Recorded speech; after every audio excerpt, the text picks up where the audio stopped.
A good Sunday evening to you. It's the 10th day of December. It's overcast. The temperature is seasonally higher than what it should be, which is a good thing here today. But there is a wind warning in place for tomorrow. So that is just one of the things that the unhoused have to deal with on a daily basis. And you were in the moment with Matthew. We continue our stay here, City Hall, Grand Parade Square. I'm going to bring Stephen in here in just a couple of moments to give you an update, but I want to share a couple of human interest stories that have happened here within the last 24 hours. As you know, Stephen and I have been on this property consistently every day. It's either myself or Stephen here. We've been here for over 3 weeks. Last night, a gentleman rolled in with his female companion, pregnant, both showing up with nothing more than the clothes on their back. So we put them up in a red tent last night, gave them fresh bedding. That is only possible because of the amazing contributions from generous Nova Scotians and people across the country, so thank you. They spent the night in a tent here, safe, in Grand Parade Square. I spoke with Lucas, who is a street navigator here in Halifax, and 2 hours ago, that couple left Grand Parade Square in a cab on their way to a hotel in Bedford. So sometimes they come in, maybe they're here for a few days, but our goal is to get everyone off of Grand Parade Square. So thank you to Lucas and everyone behind the scenes, the cab company, the hotel that is putting them up for the evening. Thank you, thank you, thank you. Within the last 24 hours, a young man came onto the property. He needed to use my phone this morning because he wanted to call his mother. So he placed a phone call to his mother. 2 hours later or less, the mother calls me. So a lot of going on behind the scenes, but I was so glad that I was able to tell this mother, worried mother, that her son is safe here, Grand Parade Square. So it's stories like that, it's situations like that. That is the reason why Stephen Wilsack and Matthew Grant continue our stay here in Grand Parade Square. I wanted to share those stories with you. I want to bring Stephen Wilsack into the conversation. Stephen is just nonstop, 24/7. It's been like that for the both of us for the last 3 weeks. Can you provide the audience with an update of what happened today, if anything? We know things have happened, Stephen. Well, the GoFundMe page. For the first time, I had a chance to take a look at the donations. Wow. Mm-hmm. I think what really blew me away was the amount of people that contributed. And I don't like talking about this, but the GoFundMe page and what we're doing here it requires stuff. And you know, I went out today and we bought some stuff. We bought some lights and battery chargers for our guests. But it was the amount of people that have come forth and made contributions. And what I loved about it was $5, it was $10, it was $20. Somebody donated $500. I saw 3 or 4 people do $1,000. The ones that did the $1,000, Matt, you know who they were? Anonymous? Yeah. Yeah. It's wonderful to see. So again, thank you. We're just trying to push the ball along. And just to recap what has happened here, particularly since yesterday morning, and I think it was probably one of the most disturbing events that we've had here. And for those that know, we did have a fire here. It was one of the old tents. There were 3 individuals that escaped from it. We were able to douse the fire out, call the fire department and bring them in. But the one that I found out after doing the investigation, while I was putting out the fire, there happened to be a 20-pound propane tank in there, and there's a half a dozen small propane tanks in there, And that event yesterday could have ended up Fatalities. And that one really shook me. And I know yesterday was a particularly hard day for Matthew and I. Emotionally. It really drained us. And we're starting to get our strength back. But even from that point to now, it's been almost 36 hours, and it still has taken its toll on us. Last night, I came down to do the midnight shift and give Matthew a break.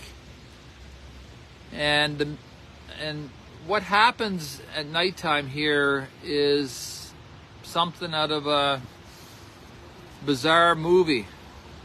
And we have individuals from all walks of life knock on our door. At one point, I had somebody who was completely inebriated, didn't have any place to stay. He just witnessed an overdose. He needed a place for comfort and warmth. We provided that. There was another lady here from Moncton wandering around. I later found out that she was stealing from some of our residents. The other one was one of our residents was violently sick. After 3 hours of looking after her, she rested in a comfort zone in our van. So at one point I had 3 individuals in the van between 2 a.m. and 4 a.m. Eventually we ended up having to call 911. And I just wonder what would happen if, not necessarily if we weren't here, but if there weren't concerned individuals. And that could be at other encampments as well. So the volunteer people that are helping out all across Nova Scotia, I salute you. You're soldiers, and this is a war, and we're fighting for the unhoused. There's also, in that time period, we received a tremendous amount of support from everybody online. There's there are rallies about getting additional tents purchased throughout Nova Scotia. James Skinner has been working behind the scenes to rally that. Tomorrow, we're going to visit various sites, have conversations.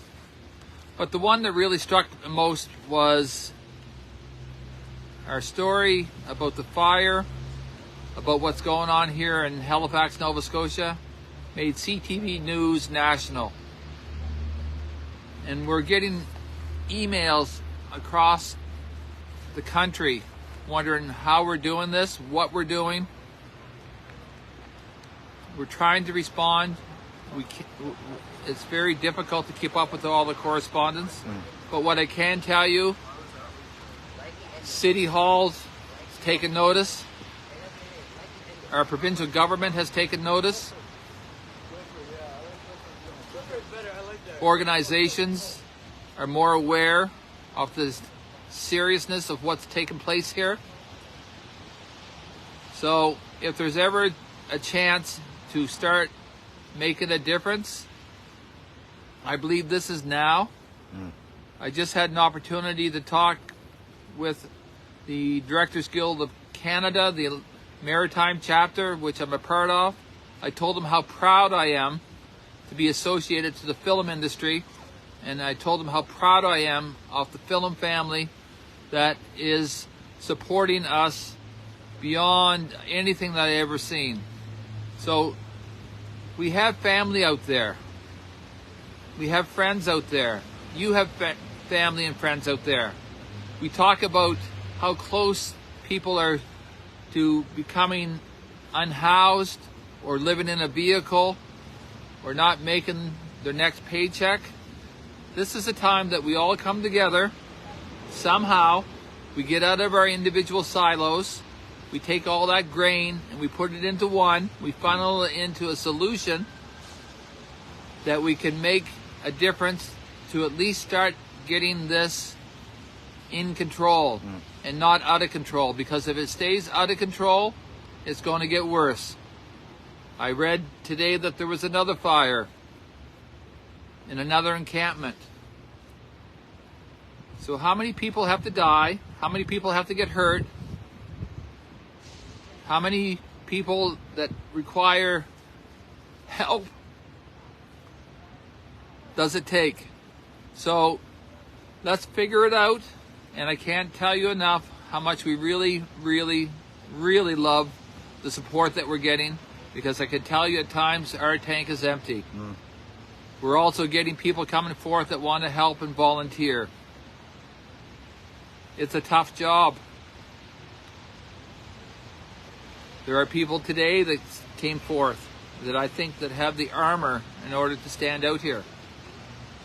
You want to come down and help for a couple hours? By all means.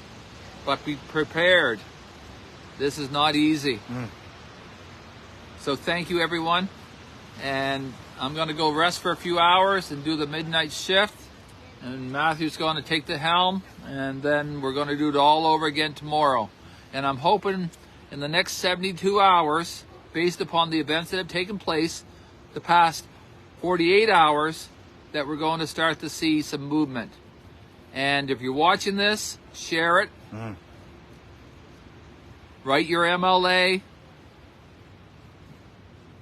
Express your concerns to your neighbors and your friends and say that this isn't right.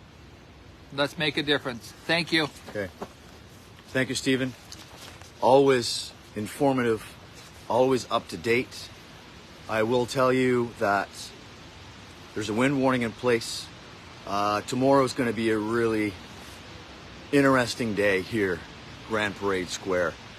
You're either dealing with the wet or you're dealing with the cold, but we hope that we're helping day by day here in Grand Parade Square. Thank you again to Stephen, and thank you to everyone doing everything behind the scenes. Like I've said many, many times, if it wasn't for the support, if it wasn't for the love, the contributions of Haligonians, Nova Scotians, and people across the country, this movement is dead on arrival. So thank you. We've been here over 3 weeks. We will continue to be here, put pressures on the powers that be so that everyone here, everyone across the province is in proper shelters. Yes? Thank you for the support. If you do one thing before you go to bed tonight, share this live stream.